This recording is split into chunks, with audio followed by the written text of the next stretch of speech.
I'm so exciting seeing this flower. As you can see here, yan, transparent yung flower bud. Yan po.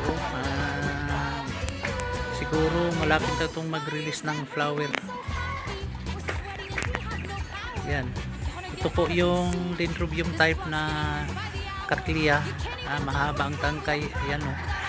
Sa estimate ko lang po nito ay nasa 3 feet ang haba ng kanyang mga tangkay. Ayan. Ayan. Excited na po ako. Transparent kung tingnan yung bud. So, very soon makakita na ako ng kanyang bulaklak.